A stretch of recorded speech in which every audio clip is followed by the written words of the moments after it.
Les policiers sont arrivés 24 heures plus tard et c'est vraiment là qu'on a constaté que Mylna était vraiment disparue. On était vraiment dans l'incompréhension, on était dans l'impuissance.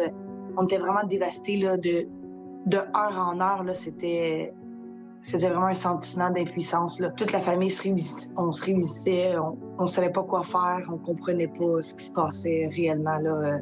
Ma mère, elle pleurait tout le temps, elle comprenait pas ce qui se passait. Le téléphone sonnait, les enquêteurs nous appelaient, on rencontrait des policiers. Par la suite, on allait porter des affiches sur des poteaux et tout ça. Puis c'était vraiment, à chaque fois qu'on se réunissait, on a fait ça, on a fait ci. La famille, là, on était vraiment dévastés. C'est le pire moment de notre vie là, qu'on pouvait vivre. Là. Après avoir appris, il y a le stress, il y a la peine, il y a la colère. J'entendais tout le monde. C'est d'avoir la peur que ça se reproduise encore. La peur du monde, peur de faire confiance aux gens que tu connais pas. Le stress de toujours penser que peut-être mes autres filles vont vivre quelque chose. Puis de toujours vivre dans la crainte. Je vis encore dans la crainte après 40 ans. Vivre un stress comme ça, de toujours vivre dans l'attente d'une nouvelle, c'est assez difficile à expliquer. Je me demande toujours si elle est en vie ou si elle est morte. Après toutes ces années-là, je ne sais plus quoi penser. C'est pas facile à vivre. Plus les années avancent, moi je pense que c'est plus dur. C'est de plus en plus dur avec les années. Alors, il faut noter que les moyens utilisés par les services de police pour effectuer des recherches concernant une personne disparue, que ce soit un enfant de moins de 18 ans ou un adulte, sont sensiblement les mêmes. Dans tous les cas, autant pour les adultes que pour les mineurs, les policiers vont faire dans un premier temps ce qu'on appelle un portrait ou un profil de la personne disparue. Le nom victimologie est souvent utilisé par les services de police. Premièrement, on va tenter de tracer un profil en faisant des entrevues ou des rencontres avec les personnes du milieu familial. On va aussi vérifier au niveau du milieu scolaire les amis, professeurs, directeurs d'école, voir s'il n'y aura pas des choses qui pourraient être pertinentes à l'enquête. On va aussi faire la vérification ou des recherches dans le milieu social. Et dans le cas d'adultes ou d'adolescents qui ont un travail, on va aussi faire des vérifications au niveau du milieu de travail. L'autre chose qui est importante aussi à vérifier, c'est le niveau de vulnérabilité de la personne qui est disparue. Alors, est-ce qu'on a affaire à une personne qui a des problèmes de santé physique ou mentale? Est-ce qu'on a affaire à une personne qui a des dépendances, soit à la drogue ou à l'alcool, ou tout autre problème médical qui pourrait donner des pistes de solutions pour résoudre la disparition? De nos jours, on porte aussi beaucoup d'attention sur l'utilisation des réseaux sociaux. Donc, la vérification des téléphones cellulaires, tablettes, iPads et ordinateurs peut être une source importante d'informations pour guider l'enquête. Et finalement aussi, on peut faire l'analyse ou la vérification des transactions financières qui pourraient nous donner une indication sur quoi on recherche et surtout à quoi on a affaire. Est-ce que c'est une disparition ou un enlèvement ou autre genre de crime qui peut être perpétré et qui expliquerait la disparition de la personne. Lorsqu'on a une confirmation que la personne est vraiment disparue et qu'on doit procéder à des recherches, il est certain que les autres corps de police peuvent être mis à contribution et une panoplie de contacts, autant médiatiques que sociaux, qui peuvent assister les policiers dans les recherches et la localisation de la personne. Lors de la disparition de David, nous avons contacté la Sûreté du Québec et ils sont venus nous rencontrer à la maison. Ont pris tous les détails et fait les démarches pour essayer de retrouver David le plus rapidement possible. Ensuite, on a eu droit aussi à ce qu'il puisse survoler avec un hélicoptère la ville d'Alma et les alentours. Par la suite, au printemps,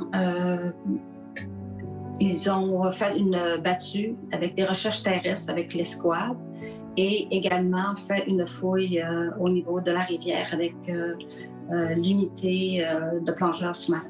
Pour nous, la Sûreté du Québec nous a offert un excellent service, ainsi que d'autres corps policiers avec qui on a eu affaire dans les autres villes avoisinantes. Et je pourrais même dire qu'on a toujours un contact excellent avec l'enquêteur au dossier. Lorsque Mila est disparue, les policiers sont venus sur les lieux prendre la déposition de la disparition.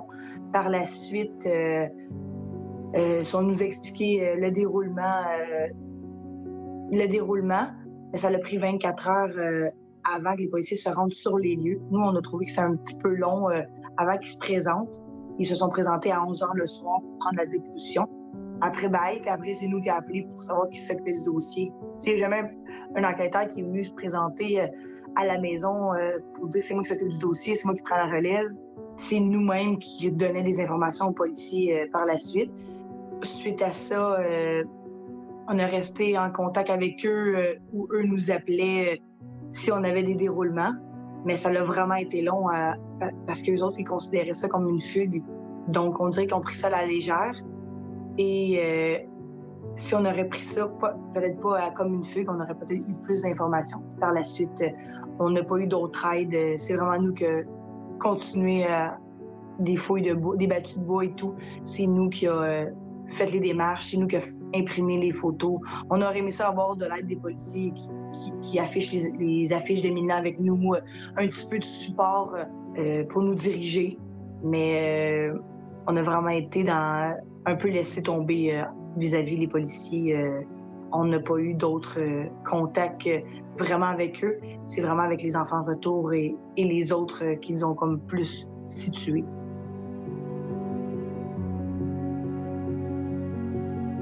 Premièrement, on doit faire face à un enlèvement, et non pas une disparition, mais bel et bien un enlèvement.